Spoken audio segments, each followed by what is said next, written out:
Welcome to Viewpoints. I'm Heather Isvaron, and with me today is Dr. Jim Breckenridge, Senior Fellow and Faculty Member here at the Center for Homeland Defense and Security, Director and Professor of the PGSP Stanford Consortium, and Associate Director for CIPERT. Welcome, Jim. Hi. Can you tell me what CIPERT stands for? Sure. It's the Center for Interdisciplinary Policy, Education, and Research on Terrorism, and it's a national collaboration supported by Stanford and the Naval Postgraduate School of academics, practitioners, people who work in practice in several areas. They could be media people, journalists, business people, people in the intelligence community, all of whom are trying to work together to look at terrorism, particularly political violence. And what we'd like to understand is what the underlying social science is that makes political violence, unfortunately, something that's growing throughout the world. And if we can, take research that's been accomplished, do new research that we can translate into things that will have substantial policy implications. And we hope those will affect the way we educate people and how we do future research. So all of those together add up to the acronym CIPERT. Can you tell me a little bit about the research you've just recently completed? For the program here at the Naval Postgraduate School, in the master's program where we're teaching people who are actively employed in Homeland Security, we have a curriculum, Dr. Zimbardo and I, that focuses on particularly psychological aspects of fear management and terrorism, and we've tried to make it an evidence-based program. So we've been conducting national research. It's actually kind of complex survey research I'll talk about in a minute, that we use to change our curriculum. And what it means is we have a panel of people around the country that we've been following for the past year. We've been looking at the different kinds of differences the public has 5 years after 9/11. Because we had that panel in place, and because of some theories that we're very interested in ourselves, we were very interested to know how Americans reacted to the killings at Virginia Tech just a few weeks ago. And so 3 days after the killings in Virginia Tech, we designed a new study, got it through human subjects. We followed people in the United States and in the Virginia Tech area to see what their reactions were for that week afterwards. And we've completed that study. The great advantage of it is we not only have data on 1,200 people across the country with a special focus on the Virginia area, but we have their responses from previous parts of the study. So we have a better chance now of looking at potentially causal relationships, so we can see what happened before and what happened after, and we can look at the various effects. The other important thing about that study is that we don't think that the way that human beings react to risk, the way that human beings are frightened by different things, that's entirely an analytic process, kind of like a computer would do or a risk assessor would do. We think it's very emotionally based, and much of the risk literature has that opinion too. But it's very rare to be able to have these natural events happen and study them in real time right around the time of it and come to good conclusions about that.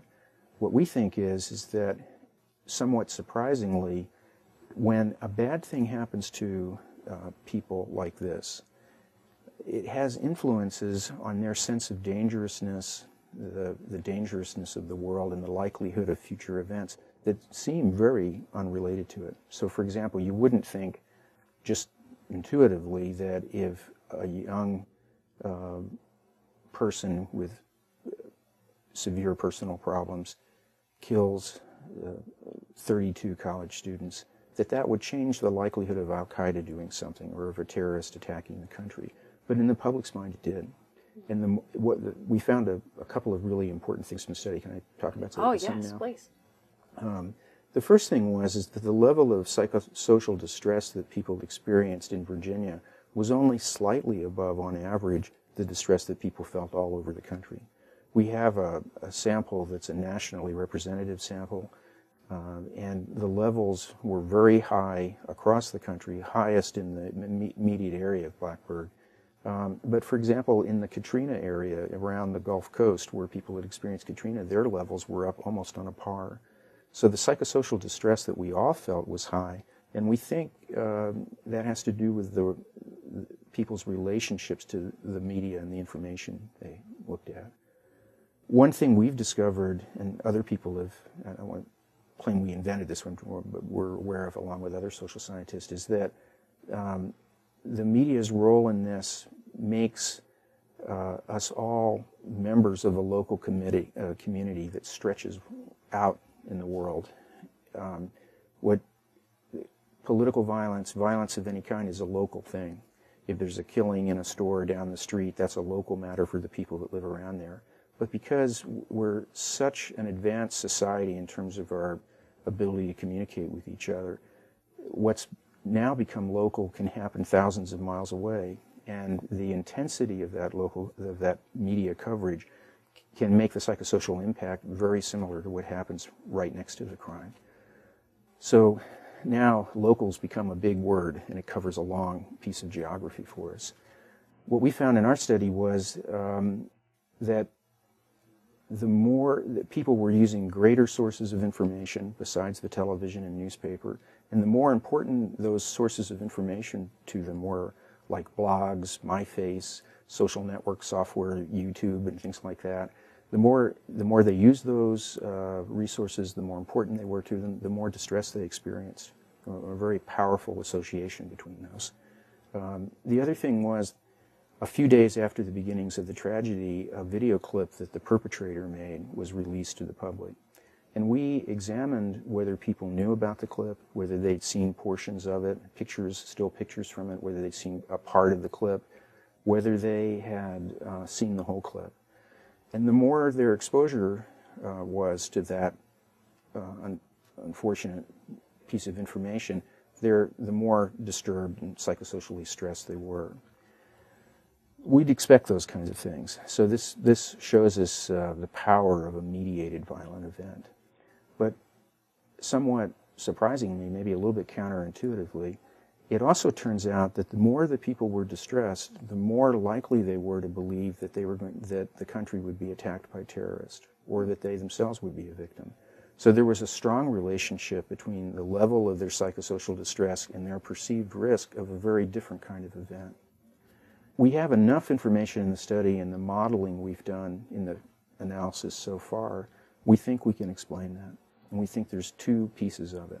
The first is the more distressed they were, the more likely they were to believe that a terrorist might copy that event.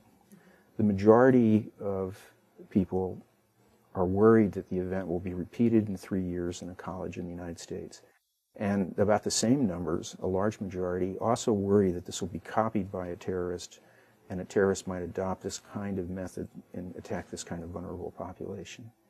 That feeling, that sense that there might be a copycat, was partly driven by the level of their distress. The other thing that their distress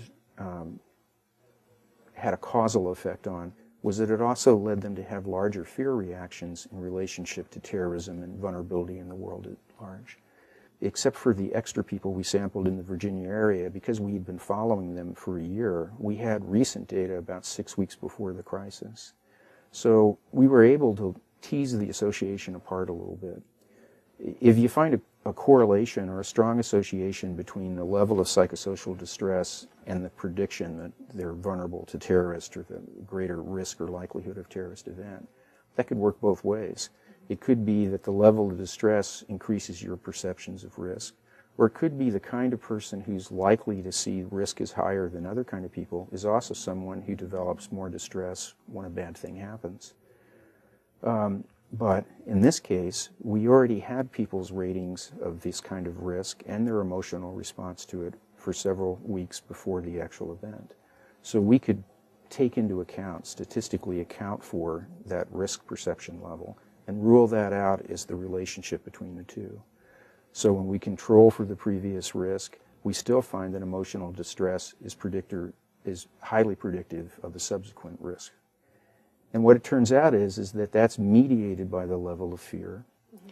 That perceived distress has a causal relationship on the level of fear. The level of fear has a causal relationship, apparently, on the perceived risk.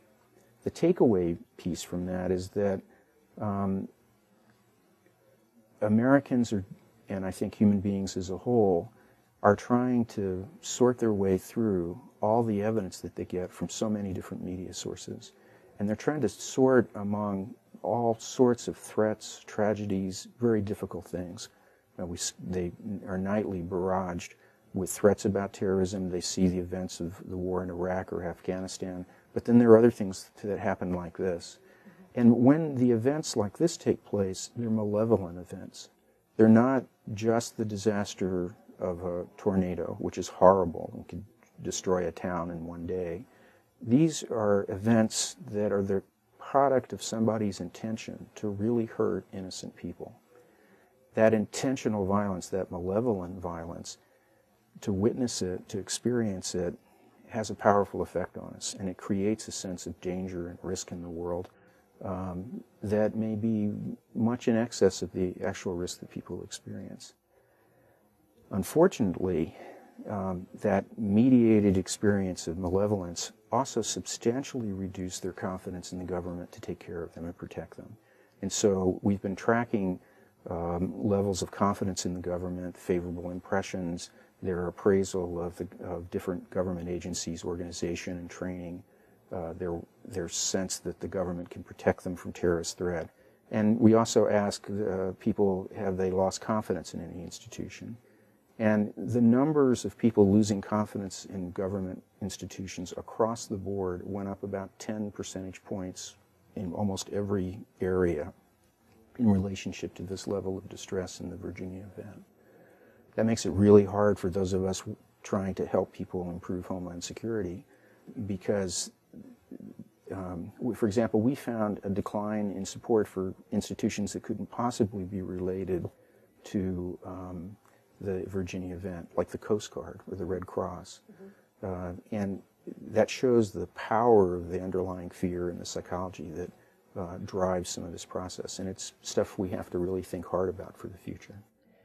It sounds like the media has a great deal of power, both politically and in the psychology of the American public with the research that you've done.